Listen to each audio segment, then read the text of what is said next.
Hey everybody, welcome back to The Wealthy Sailor. Today I want to talk to you a little bit about some mistakes I've made, or specifically one mistake I made, and that was getting involved with peer-to-peer lending. I know a lot of these videos kind of do a review where they give you the pros and cons, and then at the very end they tell you what they would do, but I feel like this is kind of important to put in the beginning.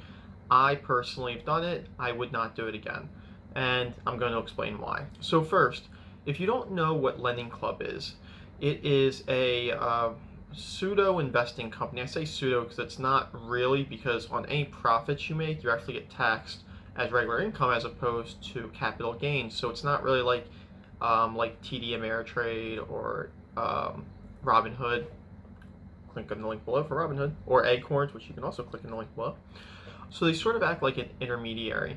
The whole concept, the whole business plan for Lendingclub, the corporation, is to do peer-to-peer lending, which basically means if you're a borrower, you can go in and you can submit an application to Lendingclub, and then me, an investor, I can essentially become the lender. I can go in there and I can contribute money to your loan, and then you pay me part of, or well, you pay Lendingclub, Lendingclub then pays me part of the interest back on the principal that I invested into your loan. So I originally heard about this on Mint. Mint actually has an investing page, and it gives you ideas and stuff, and basically it's a commercial. Like, that's how Mint, or Intuit, who owns Mint, is able to provide the services they provide for free, because they push products to you, like financial services, like credit cards, loans, and in this case, Lendingclub. So I originally heard about Lendingclub back in 2011 from Mint.com, and I guess I thought, since Mint was pushing it, that was some sort of verification that it was a good investment. And I'm not trying to say it's a bad investment, because especially now they fixed a lot of the issues, so you actually get a little more transparency with your investment. But at the time, maybe I was a little too young, a little too naive, or a little too ignorant, or maybe all three of them. But either way, I found it. I made an account, which was easy enough, and the initial deposit was only $200. And once you have $200 in there, because I think that's the minimum you can transfer into the account. They won't transfer any money below that. And then you can buy up people's loans. And you get to go through their little marketplace, and they have different ratings. I think it's A through like G, with A being the safest, usually around 4 to 6%, and G being really bad. Like, I think the top interest rate I ever saw in there was like 29%. So I went through there and I started contributing $100 a month for years. I mean, probably about 8 years. So it was at a point where the money I was making in return was greater than my monthly investment into the website. And I had it on auto recurring, so I didn't have to go in there and reinvest all the time. As soon as I had enough payments to equal $25, which was the minimum, I would just put it into a new loan. And it was a good way to make it. I knew a guy who made about 12% a year off of it. I tended to go more towards the risky loans myself, and I made a little more when I got paid. Which brings me to the first issue I came across. You're loaning to people who can't get traditional funding.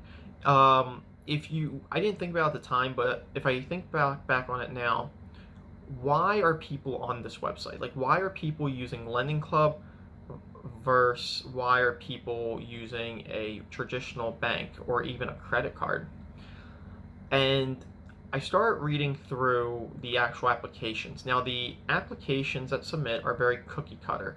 I never applied for a loan through it, but I got the impression that it was mostly drop-down menus, because you see a lot of people whose reasons were exactly the same. It was a lot of credit card refinancing, starting a business, stuff like that.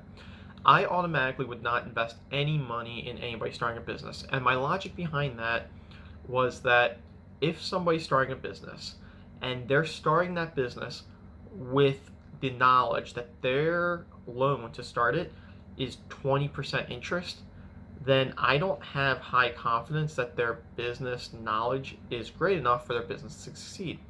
And I know that is a vast overgeneralization of a huge market of people, but I couldn't think of too many business people I know who want to start a business so badly that they're willing to pay a 20% or all the way up to 29% interest rate on a loan just to get it started.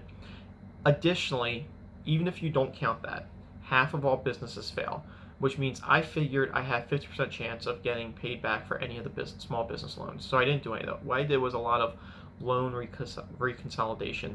Basically, I would just scroll through and find people that were trying to do credit card consolidation, stuff like that. My logic is that most of them, if they use the money for what they said they're going to, which by the way, there's no way of knowing what they're actually using their money for once you get it, or once they get it.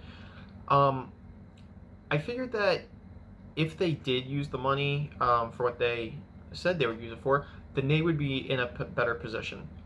So on the surface, with them being in a better position than they previously were, I thought there was more likely that they would pay the money back, seeing as now they're now owe a little less money because now everything's consolidated. But again, the thought is that even a credit card, I mean, unless you have like a really awful credit card, your credit card should be less interest than Lendingclub. But I had pretty good success with it, and I held my position in Lendingclub up until about 2018. So back in 2016, I noticed something with Lendingclub when I was going through all my numbers. One of them was that I could never make my spreadsheet that I was using to track all of my finances independently match the percentage return that Lendingclub was telling me I was getting back. What it turns out they would do, and it took a lawsuit to actually get this all cleared up, is that they would project a number on their homepage. When you first logged into your account, there'd be this big number saying like 14%. And what that number basically is what your return is on your current loans. But they never, or at least not on the main page, they didn't include your defaults or the stuff that went to collections or the stuff that's past due or in grace period, stuff like that. Once you add that in there, your average drops dramatically. Like, it drops way too much for this to be considered an investment. For example, I finally got out of it in 2018, or at least that's when I start to liquidate and pull out all my money out of Lendingclub. The reason that I pulled my money out is because they updated their website to show these numbers a lot more evidently, and I was making like 3 or 4% interest off of $11,000. So at the time, I'm like, man, I can do better than that in just about anything. I can buy government bonds, and at least they won't be as high, but they'll be a lot safer. Like, I'm taking a lot of risk for not much reward. So I started to sell off everything, which brings me to my next point. On Lendingclub, you hold the actual loan. So when you want to liquidate it, it's not like you can just call up the borrower and tell him, hey, pay off your entire loan. I want to, you're not a good investment. I don't want to be involved in this anymore. You have to sell it on an open marketplace that that Lendingclub has. It's called I think it's called the Folio, the Lendingclub Folio page. And it's a whole different, like, you're pretty much, when you click the link to go to that, even pop-up comes up and says you are now leaving Lendingclub. So you go in there, and there's nothing really shady about it. You basically list your loans on there and you try to sell them. The thing is that you usually have to sell at a little bit of a discount in order to get rid of them, get buyers to come on there, because buyers generally will buy directly from the website. There's not really much benefit in them buying from you on this trading platform, with the exception of if you have debt consolidation notes. That's what they call their debt holdings. Each one's an individual note. If you hold debt consolidation notes, there is a very good way you can tell if they actually use that money for what they said they would. And you can actually click on their link and see if their credit score went up after the loan was issued. If it did, then you will have absolutely no problem selling that note on the marketplace, in my experience. In my experience, anytime their credit score has gone up since the loan was issued, those sell pretty good on the marketplace. You can actually do a little bit of a markup in order to make some money off it. So I sold my position off on the marketplace, and I held some and just sort of let the loans mature. I still have about $400 in there just waiting for these to mature. But that's pretty much going to be the end of my, almost 10-year Lendingclub experience. So when I got word of the Lendingclub lawsuit about how it presents information, it really was a big change to me. It really made me start looking at the website completely differently. It made me start going into my end-of-year tax paperwork, like kind of with a comb, to try to figure out exactly what was going on, find out exactly how much money I was making. Because as I said, the spreadsheet I used to track it, it didn't really match what Lendingclub was showing me was going on. And with that said, I had a lot of defaults. And the thing with Lendingclub is that, so the way it works is you're in a grace period first. They try to contact the borrower on your behalf because you do not have any access to the borrower. Like, you don't know any information. You just have a loan control number, but you can't do anything with that.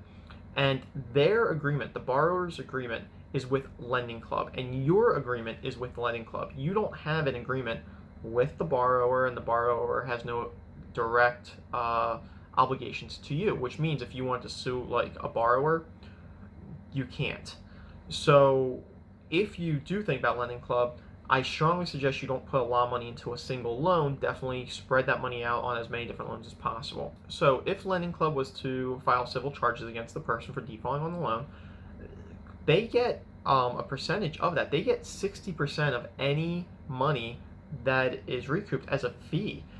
So at most, if somebody defaulted, and let's say you get some sort of settlement or judgment, you're automatically losing 60% of your investment because Lendingclub is taking that for doing the work of taking them to court or whatever.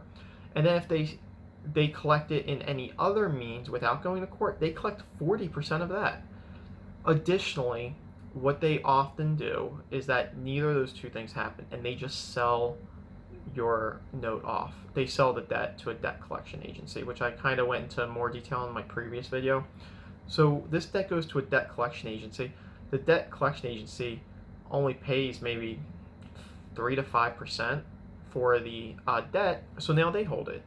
And you might get, 40% of whatever the, 5% fee that they paid was. It's just, it is so absurdly low.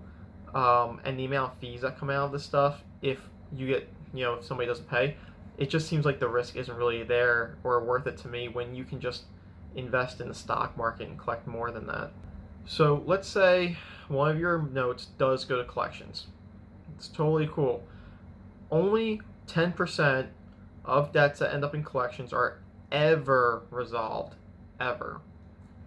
So, add that onto the risk because you have a 10% chance of it even getting resolved from collections. So overall, Lendingclub has about an 8% default rate.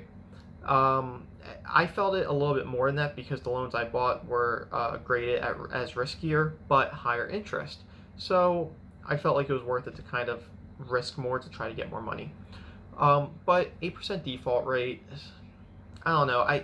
Even the safest loans, you're only collecting 6% interest off of it, where there's dividend stocks that pay more than that, which means you can put your money into like Ford right now, collect 12% dividends, and then even if it doesn't grow, you're still collecting you're still making twice as much. And personally, I think Ford is less risky than giving, some dude money to, whatever they want to say they want to do with it. Also, Lendingclub doesn't do any verification on the applications. They could, but they don't guarantee it, which means when you're viewing these applications, somebody might say they make $10,000 a month. They might, but I personally stayed away from those because, in my opinion, if they're making $10,000 a month and they need a loan at 20% interest or 25% interest, then they must be awful with money, so I didn't want to deal with any of that. So basically, final word about Lendingclub is that I think there's much more financially beneficial investments out there that are also safer, that are also more liquid than Lendingclub. I think that maybe Lendingclub might be a good option in the next recession because that's when I got involved in Lendingclub. Was right when, it was 2011, but credit markets were still kind of frozen. So initially, even people that were pretty good with money, banks weren't loaning to them. So they went to Lendingclub. But as the credit markets adjusted and fixed, the only people that wanted to continue to use Lendingclub were the people that had nowhere else to go. And those are the people you generally don't want to loan money to. So anyway, final thought is that I personally wouldn't do Lendingclub again. As I said, I only have about $400 off the account, and I'm trying to liquidate that. I'm just letting the loans go, and then I'm just going to pull out all money at once and put it into something safer. If you're interested in Lendingclub, I can definitely make a video just about not so much a review of Lendingclub, but more of a strategy video. Let me know in the comments if you think you'd like that. Anyway, thanks for stopping by. If you like my video, give me a like, a subscribe. I think you need to hit the bell notification now. Thank you for stopping by, and keep saving.